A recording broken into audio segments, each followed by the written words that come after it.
to Dawson. Check, swing, strike.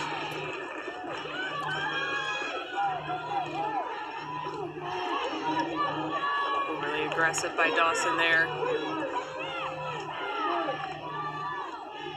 Riasetto works fast, and Dawson works it right into center field. Bases are loaded, a walk and 2 straight hits. And the heart continues to beat for Baylor. Brings up Leah Cran. Noah.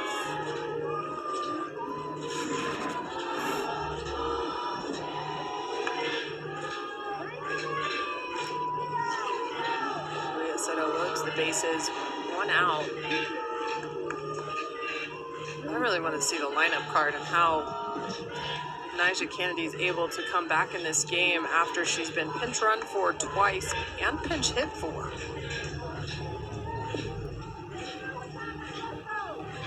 I know they started the game with Brinley Gonzalez technically in the hitting lineup, but I've seen some masterful use of the flex position, but this one's quite the work of art. Yeah.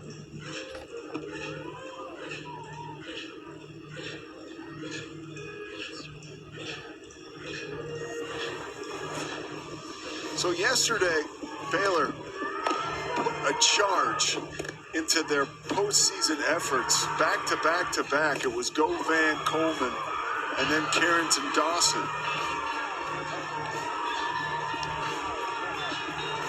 Would need a similar effort today. The bases are loaded. That's the good news, Baylor fans. The bad news, Nyjah Kennedy is back in the circle with 12 strikeouts and just 1 hit.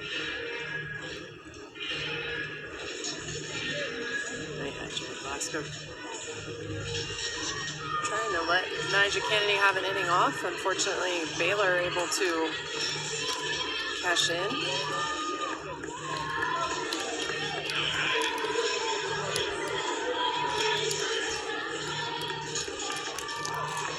The sophomore from Corpus Christi, Leah Cran, I would imagine this is the biggest bat of her young career.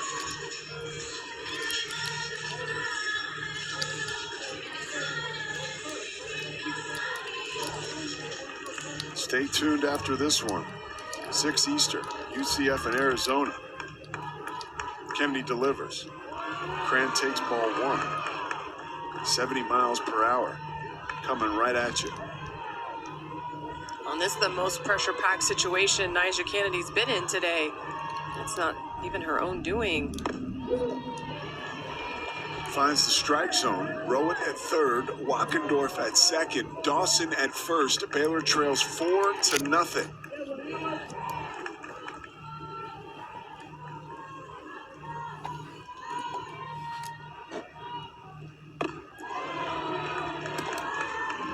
Right now, if I'm Baylor, I'm making sure I see the ball below my belt and picking a side. And Fairleigh Dickinson was the loser bracket at St. Francis PA. The St. Francis PA victory. Now let's go to the top of the fourth. Nice. Actually, let's go to Big South. Winter 4-2-1 Raptor. I'm going to bring in after this Texas Tech game. After Nyjah Kennedy comes back in. We'll see. Try to finish this off. We'll see if we'll bring in Missouri State and Illinois State.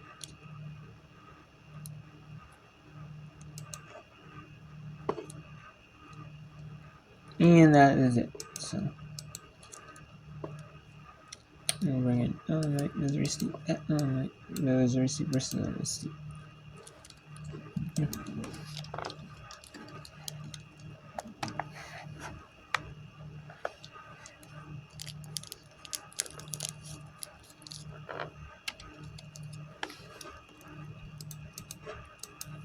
So let's see if Ohio can get the 7-0 shutout victory over Northern Illinois.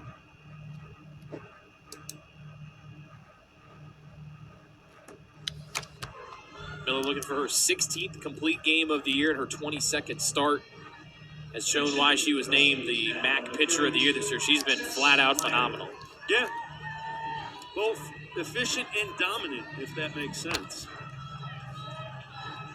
Not a lot of full counts, you know.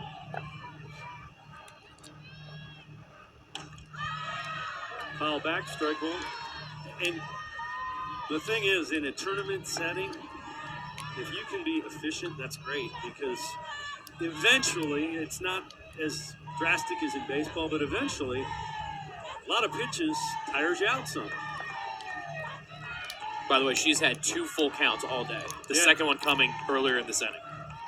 Ground ball, third baseman will gather it and throw to first. Westler over to Farmer. Side is retired. And a nice job by the second seed, Ohio, as they advance 7-0. They will now face Miami in that winner's bracket final with a spot in the championship game at stake. The 2 seeds showing why they were the top seeds. Yeah, that like we said, it came down to the last week. Another night goes to the losers bracket. Here, now let's bring in another game. Let's bring in the Horizon League, Green Day and Robert Morris. It is a 1-all game between Green Day and Robert Morris in the 3rd inning.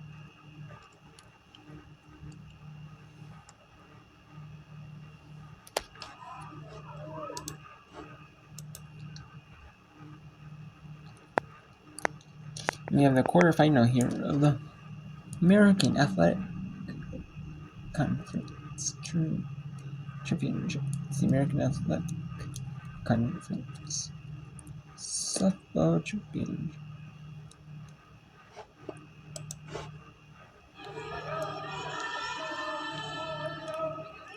Two out.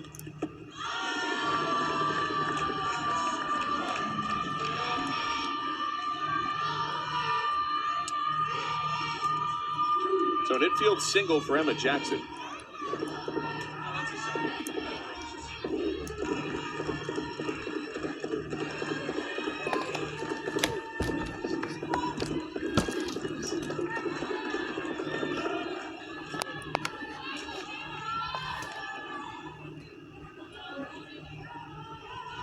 Johnson facing a 3-0.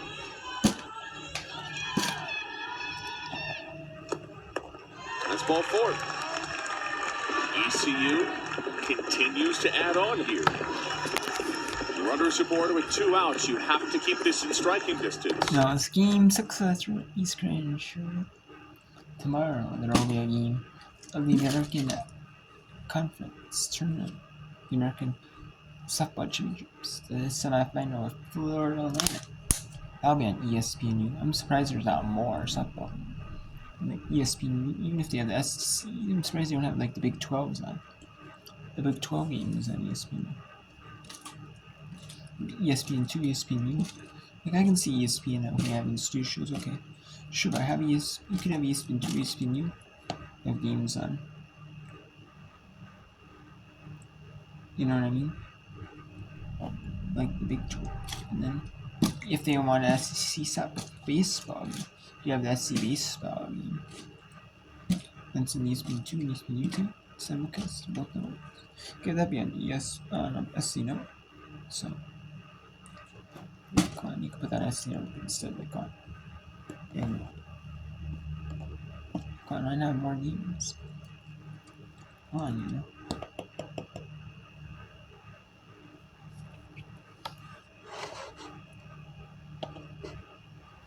The zone. She needs to settle back in, trust her stuff, and really spin those pitches that she has in that curveball. 2-1 is whisked foul past Shane Winkler. 4th season has rebuilt this program into a contender. Sure, only a 6th seed, but ECU has done some phenomenal things over the last couple of years. This program has grown year over year. First winning record in the American, most wins in the American since joining the league. On 2-2, clock to short. Good snag by Ritchie. Goes to second for the final out of the inning. And Johnson retires. No, that's what it. Oh, nice. Missouri State. Nice.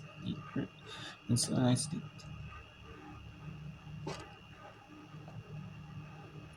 Yes, the 5 seed Missouri State won the 4 seed Illinois State. So it's a winner and take all. It's not like this isn't the Missouri Valley Conference. It's not to double elimination.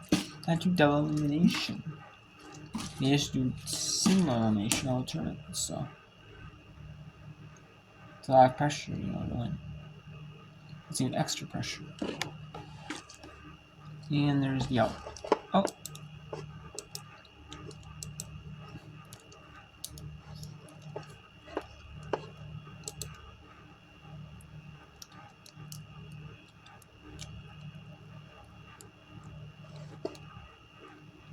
And we still have the rain delay at Army.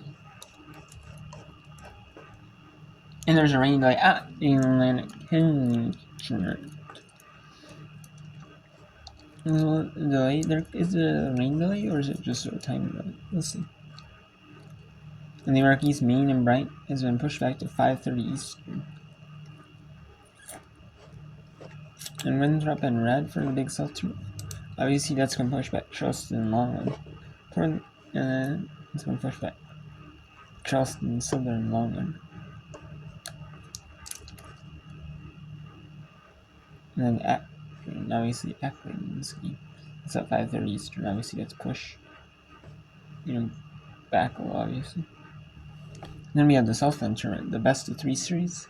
Southeast series and East because they have it the week before where they do 2 brackets of 14. Just like the NCAA tournament, and then they have a championship series. Best of 3.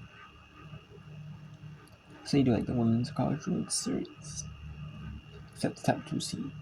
It's kind of like the regionals. It's like the World Series format, but like with the regionals, like who hosts, which is fair, So can't do a neutral. They can't really do a neutral site though. It's fair,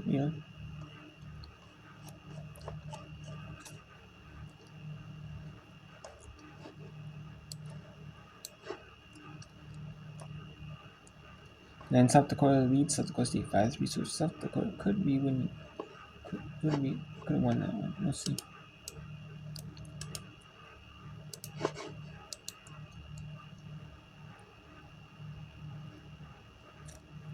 No, it's 1 out runner on first. No, it's 2 outs runner on first.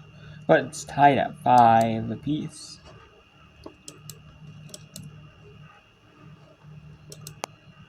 Well, she's done it for them today. You can't always put the pressure on her. Finds the zone, ball and a strike. Another inning for Taylor Apple here. There has been motion in the ECU bullpen. I think you keep that ready if things get a little bit dangerous, give a different look. But so far, this is Taylor Apple's game. Apple's done a great job. She's continuing to throw that changeup, although it's not a strike. Her screwball on the inside part of the plate is what's really getting her done today, and keeping it tight on the hands. 2 balls and a strike. Here's the next. Underneath at 65.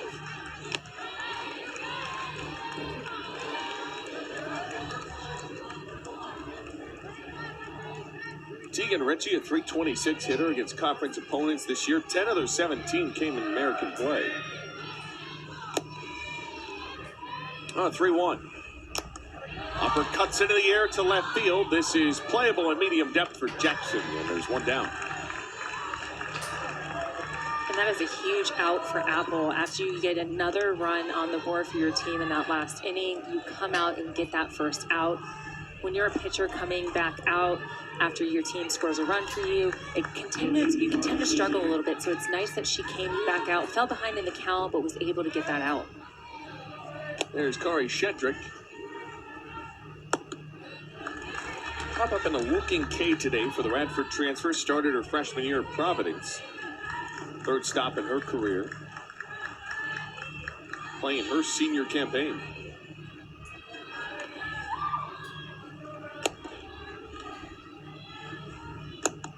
It's been a little up and down at the end of the regular season for her.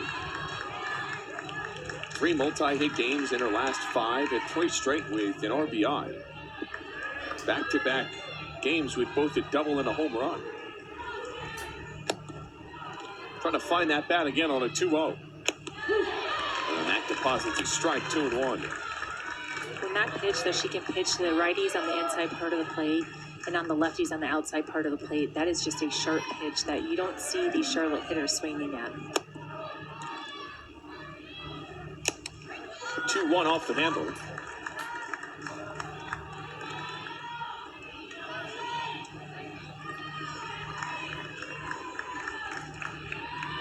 Well, that's all part of the calculus, right? Being able to keep hitters off balance.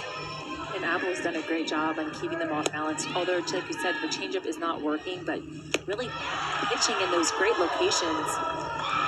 You know that team really wanted it. You could see the look on her face. You could hear the crowd. That was just right there. That screwball on the outside part of the plate. It is just off in that batter's box. And those are one of those pitches, too, as a pitcher. It looks like a strike to everybody else, but it's not. Shedrick off the short end of the bat to right center field. That deposits a base hit. Shedrick into second on a slide with a 1-out double.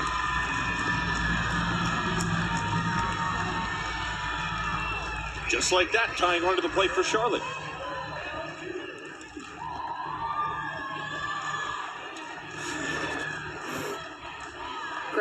Great piece of hitting by Shedrick, and just crushes the ball. And you see Sawyer out there in right field. It doesn't look like she looks like she gave up on the ball. I'm not quite sure why, because you could have come close to trying to catch that ball and laying out for your pitcher. Because the game is still within striking distance. They only have a 2-run lead. And it gives way to Jayla Jarrell. Pinch runner at second is Sanchez.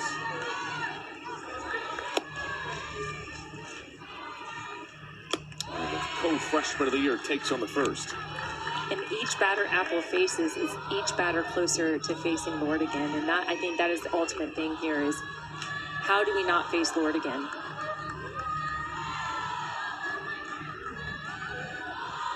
Will potentially come up in this inning of the 7th. Swiping through it at 64. And not to be too obvious about it, but that requires you to get outs here against the lower middle part of the order.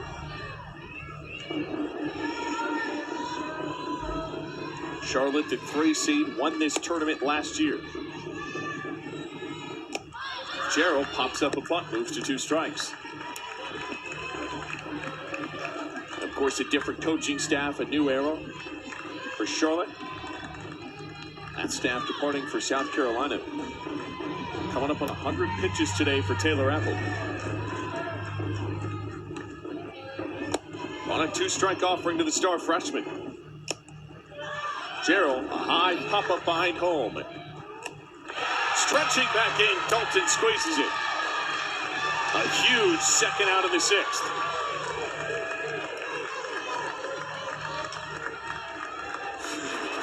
The glove work these catchers have been putting on today, not only framing the pitches, but getting out of their catcher's position and finding those fly balls and going after them and getting that out for the pitcher.